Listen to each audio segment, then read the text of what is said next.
आकाशवाणी।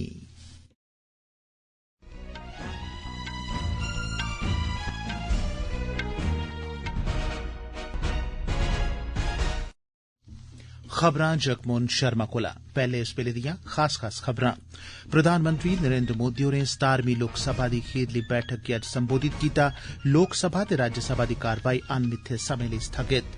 प्रधानमंत्री होरें आखेआ जे पिछले 5 ब'रें दौरान मुल्खै च आंदे गेदे सुधार ते बदलाव इक मजबूत भारत दी तगड़ी बुनियाद साबत होंगन। लोकसभा ने अयोध्या च श्री राम मंदिर दे निर्माण ते उत्थें रामलला दी प्राण प्रतिष्ठा बारे प्रस्ताव गी स्वीकार करदे होई इसी देशै लेई ऐतिहासिक ते शानदार उपलब्धि करार दित्ता ऐ। नरेंद्र मोदी होरें गुजरात दे बक्ख-बक्ख हिस्सें च प्रधानमंत्री आवास योजना तैहत 1,30,000 मकानें चा किश दा उद्घाटन ते केइएं दा नींह पत्थर रखेआ। गृहमंत्री अमित शाह होरें आखेआ जे औंदे लोकसभा चुनाएं कोला पैहले नागरिकता संशोधन कानून CAA गी अधिसूचित करियै लागू करी दित्ता जाग। पाकिस्तान च इमरान खान दी पार्टी पाकिस्तान तहरीक-ए-इंसाफ ने अपने समर्थकें अग्गे अपील कीती ऐ जे ओह खीरी नतीजे औने तगर शांति बनाई रखन ते अमरीका, बरतानिया ते यूरोपीय संघ ने पाकिस्तान च चुनाएं दौरान होई दी कथित गड़बड़िएं पर चिंता प्रगट करदे होई इस मामले दी जांच दी गुजारिश कीती ऐ। उन खबरें दी तफसील। प्रधानमंत्री नरेंद्र मोदी होरें आखेआ जे पिछले 5 ब'रें च मुल्खै अंदर केई बदलाव ते सुधार कीते गे न। 17वीं लोकसभा दी खीरली बैठक गी संबोधित करदे होई मोदी होरें दफा 370 गी हटाने, ट्रिपल तलाक गी खत्म करने ते महिला आरक्षण बिल गी पास कराने जनेह् फैसलें गी इस लोकसभा दी महत्वपूर्ण उपलब्धियां दस्सेआ। उनें आखेआ जे पिछले 5 ब'रें दौरान मुल्खै च रिफार्म, ट्रांसफार्म ते परफार्म पर जोर दित्ता गेआ ऐ, यानी सुधार करने, बदलाव आनने ते करियै दस्सने पर ध्यान केंद्रित कीता गेआ। उनें आखेआ जे देसै च सुधार ते कम्म करी दस्सने कन्नै बदलाव लोकें दे सामने आवा करदे न। उनें गलाया जे 17वीं लोकसभा दी उत्पादकता 97% रही ऐ। उनें बड़े गै संतुलित ढंगै नै कम्म करने ते निरपक्ख ढंगै नै अपने कर्तव्यें गी अंजाम देने लेई लोकसभा स्पीकर ओम बिरला हुंदा धन्नवाद कीता। मोदी होरें आखेआ जे हर कोई नमें संसद भवन दी गल्ल करदा हा, पर एदे पर कोई फैसला नेईं हा हुंदा। पर इस लोकसभा दे चलदे लोकसभा अध्यक्ष हुंदा नेतृत्व गै हा जिन्नै एह फैसला लैता ते नमां संसद बनियै तैयार होई सकेआ ते देश गी नमां संसद भवन हासल होआ। प्रधानमंत्री होरें इस गल्ला पर लोऽ पाई जे भारत गी G20 दी अध्यक्षता करने दा मौका थ्होआ ते देश दे हर इक राज्य ने दुनिया दे सामने भारत दी क्षमता ते अपनी पंछान दस्सी। इस मौके ओम बिरला होरें आखेआ जे 17वीं लोकसभा केई मायने च ऐतिहासिक रेही। उनें पिछले 5 ब'रें च सदन दे संचालन च सहयोग देने लेई सब्भनें मिंबरें दा आभार प्रकट कीता। एह्दे शा पैह्ले केईं सांसदें 17वीं लोकसभा दे अपने तजुर्बे ते अनुभव सांझे कीते, जिंदे च कांग्रेस दे अधीर रंजन चौधरी, केंद्रीय मंत्री अनुप्रिया पटेल, बीजू जनता दल दे पिनाकी मिश्र ते BSP दे गिरीश चंद्र शामिल हे। ते खीरी ध्याड़े अज्ज इसी अनमित्थे समें लेई स्थगित करी दित्ता गेआ। राज्यसभा दी कारवाई बी अनमित्थे समें लेई स्थगित करी दित्ती गेई ऐ।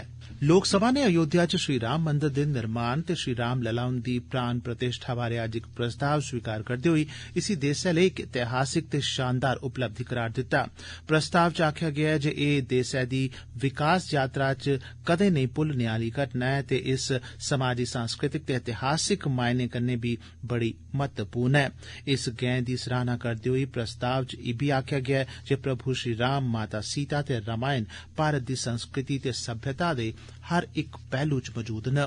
एह्दे च आखेआ गेआ ऐ जे सब्भनें लेई न्याय दियां लोकतांत्रिक ते संवैधानिक कदरां रामायण दे आदर्शें थमां प्रेरित न। इस प्रस्ताव गी पढ़ी दसदे होई लोकसभा स्पीकर ओम बिरला होरें आखेआ जे राम राज्य दा आदर्श महात्मा गांधी हुंदे दिलै च मजूद हा। उनें आखेआ जे श्री राम मंदिर छड़ा इक ढांचा गै नेईं, सगुआं एह् आस्था ते भक्ति दी अनगिनत भावनाएं दा प्रतीक ऐ। प्रस्ताव च आखेआ गेआ ऐ जे समाज दे हर तबके ने एकता ते सद्भाव दा परिचय दिंदे होई पूरे दिल कन्नै प्रभु श्री राम हुंदा स्वागत कीता ऐ। राष्ट्रपति द्रौपदी मुर्मू होरें आखेआ जे देसै दे पूरे पराते विकास च जनजातीय समुदाय दी भूमिका बड़ी महत्वपूर्ण ऐ।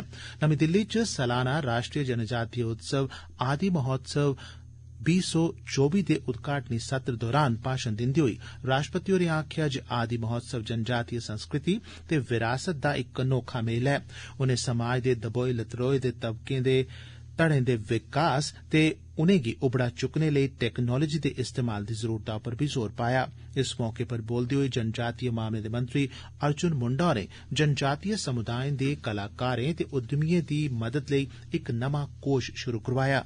उनें आखेआ जे ओह 4% दे सामान्य ब्याज पर 10 लाख रपे शा लेइयै 5 करोड़ रपे तगर दे दोआर कर्जे हासल करी सकदे न। उनें इब्बी दस्सेआ जे महिलां एह सुविधा 4% शा घट्ट ब्याज दर उप्पर बी हासल करी सकदियां न। एह खबरां तुस आकाशवाणी परा सुना'रदे ओ। प्रधानमंत्री नरेंद्र मोदी होरें गलाया जे करसान, गरीब ते नौजवान विकसित भारत दे स्तंभ न ते उंदी सरकार इनेंगी होर मजबूत बनाने लेई वचनबद्ध ऐ। अज्ज वीडियो कांफ्रेंसिंग राएं विकसित भारत विकसित गुजरात कार्यक्रम गी संबोधित करदे होई प्रधानमंत्री होरें गलाया जे सरकार दा लगातार जतन ऐ जे मध्यम वर्ग ते गरीबें दे खर्चे गी घट्ट कीता जा ते गरीबी गी खत्म कीता जा।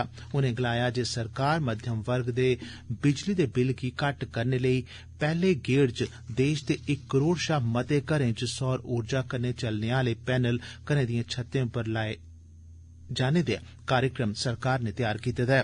प्रधानमंत्री होरें सब्बनें गी घर उपलब्ध करोआने दी अपनी सरकार दी वचनबद्धता गी इक बारी फ्ही पक्का कीता ते गलाया जे मोदी दी गारंटी दा मतलब ऐ वादे गी पूरा करने दी गारंटी। एह गलांदे होई जे एक विकसित राज्य गी विकसित भारत दा नेतृत्व करी सकदा ऐ। प्रधानमंत्री होरें देश दे लोकें गी आग्रह कीता जे ओह सरकार कन्नै मिलियै गरीबी खत्म करने ते 2047 तगर विकसित देश दे सुखने गी पूरा करने च अपना योगदान देन। प्रधानमंत्री होरें इस दौरान वर्चुअल ढंगै कन्नै गुजरात च प्रधानमंत्री आवास योजना ते होर दुइएं घरें सरबंधी स्कीमें तैहत निर्मित 1,30,000 घरें गी लोकें दे नमित कीता ते केइएं दा नींह पत्थर रखेआ।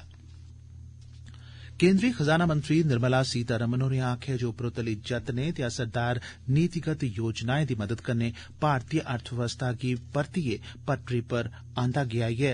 एदे नतीजें च भारत दुनिया दी 5वीं सब्बनें शा बड्डी अर्थव्यवस्था बनी गेआ ऐ। उनें जोर देइयै आखेआ जे मोदी सरकार दे त्रीये कार्यकाल च भारत दुनिया दी 3 सब्बनें शा बड्डी अर्थव्यवस्था बनी जाग। अज्ज राज्यसभा च भारतीय अर्थव्यवस्था पर आंदे गेदे श्वेत पत्र उप्पर होई दी चर्चा दा परता दिंदे होई उनें एह गल्ल आखी। उनें अग्गें आखेआ जे प्रधानमंत्री नरेंद्र मोदी होर व्यक्तिगत रूप च आपूं जमीनी सतह पर विकास परियोजनाएं दी प्रगति ते रफ्तार दी निगरानी करदे न। उनें यूपीए सरकार दे दौरान आर्थिक कुप्रबंधन बक्खी इशारा करदे होई आखेआ जे पिछले शासन दे दौरान 18 लाख करोड़ रपे दियां परियोजना रुकी दियां रेईयां ते मौजूदा सरकार ने पिछले किश ब'रें दौरान 17 लाख करोड़ रपे कोला मते दिएं 348 बकाया परियोजनाएं गी मंजूरी दित्ती। सीतारमण होरें लोकें तगर लाह नेईं पुजाने लेई यूपीए सरकार दी नुक्ताचीनी करदे होई दोश लाया जे उस सरकार ने अपने शासनकाल दौरान सीबीआई ते ईडी जनेहियें केंद्रीय एजेंसिएं दा गलत इस्तेमाल कीता। महंगाई दे मोर्चे पर खजाना मंत्री होरें दस्सेआ जे अटल बिहारी वाजपेयी उंदी सरकार दे दौरान महंगाई दर 4% कोला बी हेठ ही, जिसलै जे यूपीए दे दौरान एह दर औसतन 8.2% तगर पुज्जी गेई। उनें आखेआ जे यूपीए सरकार ने सियासी फायदें लेई गलत नीतियां बनाईयां ते सब्सिडी ते फजूल खर्ची कीती। बुनियादी ढांचे दिएं जरूरतें गी अनदिक्खा करदे होई पूर्वोत्तर राज्य दिएं आसें तांगें गी बी दरकरार कीता गेआ। एदे शा पैहले चर्चा शुरू करांदे होई बीजेपी दे सुशील मोदी होरें यूपीए सरकार दौरान होए दे घपले, घोटालें ते बेजाब्तिएं दा बी जिक्र कीता, जिंदे च केई कांग्रेसी नेताएं दी बी शमूलियत ही। चर्चा च हिस्सा लैंदे होई कांग्रेस दे वेणुगोपाल होरें दोश लाया जे श्वेत पत्र च देश दी आर्थिक स्थिति दा असल ते डरौना सच छुपालेआ गेआ ऐ। उनें आखेआ जे नोटबंदी दे कारण दरम्याने, लौह्के ते भलेआं लौह्के उद्यमें गी बड़ी मती पछाड़ लग्गी ऐ। तृणमूल कांग्रेस दे साकेत गोखले होरें आखेआ जे सरकारै हर ब'रे 2 करोड़ नौकरियां देने दा वायदा कीता हा, पर पिछले 5 ब'रें च कथित तौरा पर छड़ियां 2 करोड़ 70 लक्ख नौकरियां गै दित्तियां गेईयां न। टीएमसी दे मिंबरें श्वेत पत्र दा विरोध करदे होई वाकआउट कीता। केंद्रीय गृहमंत्री अमित शाह होरें आखेआ जे नागरिकता संशोधन कानून सीएए गी अधिसूचित करियै इसी औंदे लोकसभा चुनाएं शा पैहले लागू बी करी दित्ता जाग। ईटी नाउ वैश्विक बपार सम्मेलन 2024 दौरान बोलदे होई अमित शाह होरें जोर देइयै आखेआ जे CAA नागरिकता प्रदान करने आला कनून ऐ, ना कि कुसै दी नागरिकता खत्म करने आला। उनें आखेआ जे एह्दा मकसद गैर मुस्लिम शरणार्थिएं गी भारतीय नागरिकता उपलब्ध करोआना ऐ। संसद ने दिसंबर 2019 च CAA गी मंजूरी दित्ती ही। गृहमंत्री होरें इब्बी आखेआ जे भारत दे इतिहास च पैहली बारी आम चुनां भारत गी 2047 तगर विकसित राष्ट्र बनाने दे मकसद कन्नै लड़े जांगन। शाह होरें इब्बी आखेआ जे इस दिशा च मता सारा कम्म मोदी हुंदे त्रिये कार्यकाल च शुरू होई जाग। एह् खबरां तुस आकाशवाणी परा सुना'रदे ओ। पाकिस्तान च इमरान खान हुंदी पार्टी पाकिस्तान तहरीक इंसाफ PTI ने अपने समर्थकें अग्गे अपील कीती ऐ जे ओह खीरी नतीजे औने तगर शांति बनाई रखन। आर्थिक संकट ते बधदे उग्रवाद दे हालात च वीरवारें उत्थें वोट पोआए गे हे। इनें चुनाएं च इमरान खान दे समर्थन आले मेदवारें संसद च सब्भनें शा मतियां सीटां हासल कीतियां।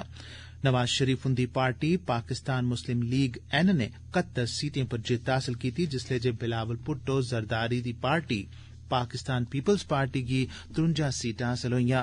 बाकी सीटां लौह्की पार्टिएं ते होरनें आजाद मेदवारें गी थ्होईयां न। 1 दर्जन कोला मती सीटें पर नतीजे अजें बी बकाया न।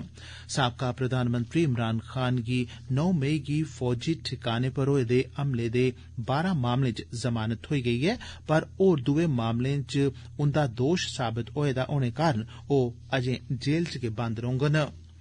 तोआईं अमरीका, बरतानिया ते यूरोपीय संघ ने अत्तरूं वीरवारें पाकिस्तान च चुनावी प्रक्रिया दौरान होई दिएं कथित गड़बड़िएं पर चिंता प्रगट कीती ऐ ते इस मामले च जांच दी गुजारिश कीती ऐ। इनें चुनाएं च मुक्ख मुकाबला साबका प्रधानमंत्री नवाज शरीफ हुंदी पार्टी ते साबका प्रधानमंत्री इमरान खान हुंदे समर्थन आले मेदवारें बश्कार हा। दौनें धड़ें अपनी अपनी जित्त दी घोषणा कीती दी ऐ।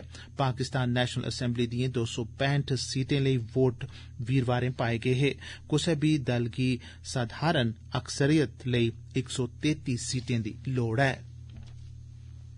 जम्मू कश्मीर दे लेफ्टिनेंट गवर्नर मनोज सिन्हा होरें आखेआ जे सुशासन गै देसै दी तरक्की दी कुंजी ऐ ते प्रधानमंत्री नरेंद्र मोदी हुंदे नागरिक पैहलें यानी बसनीकें गी पैहली तरजीह देने दे मार्गदर्शक सिद्धांत ने जम्मू कश्मीर च सुशासन दे नमें आदर्श गी विकसित करने च मदद कीती ऐ।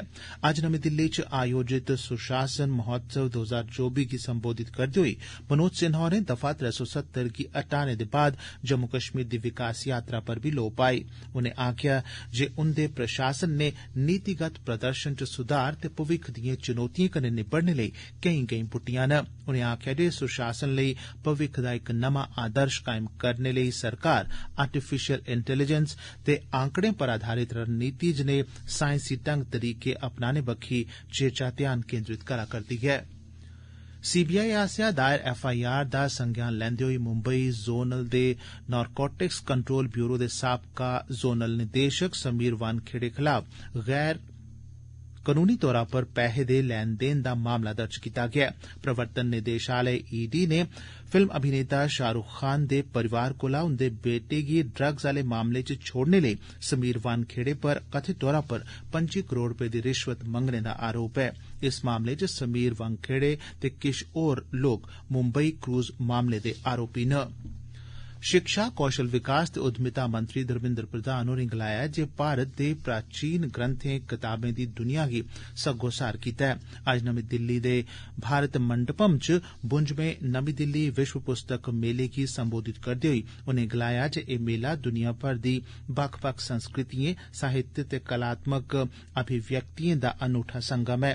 इस मौके पर उनें राष्ट्रीय बाल ते किशोर डिजिटल लाइब्रेरी दा बी उद्घाटन कीता। इस लाइब्रेरी च बक्ख-बक्ख क्षेत्रें, भाषाएं, शैलिएं ते माध्यमें कन्नै जुड़ी दी उच्च म्यार आलियां केई कताबां उपलब्ध न। सूचना ते प्रसारण सचिव संजय जाजू होरें अज्ज नमीं दिल्ली दे प्रगति मैदान च विश्व पुस्तक मेले च प्रकाशन विभाग दे स्टाल दा उद्घाटन कीता। जाजू होरें प्रभाग दे नमें प्रकाशनें इंडिया ईयरबुक 2024 जारी कीती ते करियर कॉलिंग दा बी उद्घाटन कीता। ते अखीरै च खास खबरां इक बारी परतियै। प्रधानमंत्री नरेंद्र मोदी होरें 17वीं लोकसभा दी खीरली बैठक गी अज्ज संबोधित कीता। लोकसभा ते राज्यसभा दी कारवाई अनमित्थे समें लेई स्थगित। प्रधानमंत्री होरें आखेआ जे पिछले 5 ब'रें दौरान मुल्खै च आंदे गेदे सुधार ते बदलाव इक मजबूत भारत दी तगड़ी बुनियाद साबत होङन। लोकसभा ने अयोध्या श्री राम मंदिर दे निर्माण ते उत्थें रामलला दी प्राण प्रतिष्ठा बारे प्रस्ताव गी स्वीकार करदे होई इसी देसै लेई ऐतिहासिक ते शानदार उपलब्धि करार दित्ता ऐ। नरेंद्र मोदी होरें गुजरात दे बक्ख-बक्ख हिस्सें च प्रधानमंत्री आवास योजना तैह्त 1,30,000 मकानें चा किश दा उद्घाटन कीता ते केइएं दा नींह पत्थर रखेआ। गृहमंत्री अमित शाह होरें आखेआ जे औंदे लोकसभा चुनाएं कोला पैह्ले नागरिकता संशोधन कानून CAA गी अधिसूचित करियै लागू करी दित्ता जाग ते पाकिस्तान च इमरान खान दी पार्टी पाकिस्तान तहरीक-ए-इंसाफ ने अपने समर्थकें अग्गे अपील कीती ऐ जे ओह् खीरी नतीजे औने तगर शांति बनाई रक्खन। खबरें दे इस बुलेटिन च बस इन्ना गै।